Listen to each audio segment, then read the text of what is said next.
أعوذ بالله من الشيطان الرجيم بسم الله الرحمن الرحيم. د قاعده نورانی دوهم درس مرکبات د حروف دی. دلته تاسو ګورئ مرکبات لیکلي دي. تختی نمبر 2 مرکبات. اول درس کې مفردات د حروف اویل، یعنی جدا جدا حرف سره د تلفظ اویل او ورسره آشنا شو د شکل او د تلفظ دواړو سره.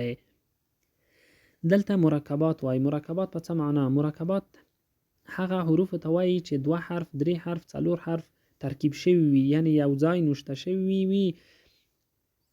تلفظ د حرف تغییر نه کوي، همغه تلفظ دی چې مخکې درس کې مو ویلې، صرف شکل د حرف تغییر کوي. په دې خاطر دا درس دلته راغلی دی ترڅو د یو طفل سترګې ورسره آشنا شي، حرف وپیژني چې 2 حرفه 3 حرفه یو ځای لیکل کیږي. شکل د حرف په کم قسم باندې تغییر کوي چې په قرآن کریم کې خو حروف جدا جدا نه دي لیکل شوي، ټول مرکبات دي، یعنی کلمات دي. دای چې دلته دغه مرکبات درس زده کړي نو په قرآن کریم کې به هیڅ دای مشکل پیدا نه کړي. اوس به شروع وکړو د الف نه. اعوذ بالله من الشیطان الرجیم بسم الله الرحمن الرحیم.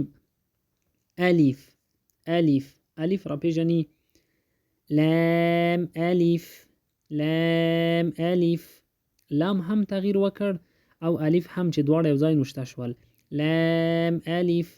او دلته په بل قسم یې تغییر وکړو، لام په دې قسم هم لیکل کی او الف په دې شکل باندې هم لیکل کی.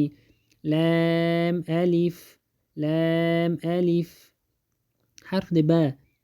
با وګورئ لاندې څومره غټه لیکلې او د الف سره چې یو ځای نوشته شوی د ډیر وړه شوی. با الف با الف. لام الف په دې قسم هم لیکل کیږي. تاسو ګورئ د تاو راتاو لیکل شوی دي، لام او الف دواړو تغییر کړی. لام الف لام لام الف. دلته بیا بل قسم نوشته شوی. لام الف. د حرف د ح سره چې لام یو ځای شوی، ح څه رقم معلومیږي؟ تاسو ګورئ دغه لام دی څومره تغییر یې وکړ. لام الف لام الف لام الف لام الف. دلته با لام با یو ځای لیکل شوی دي.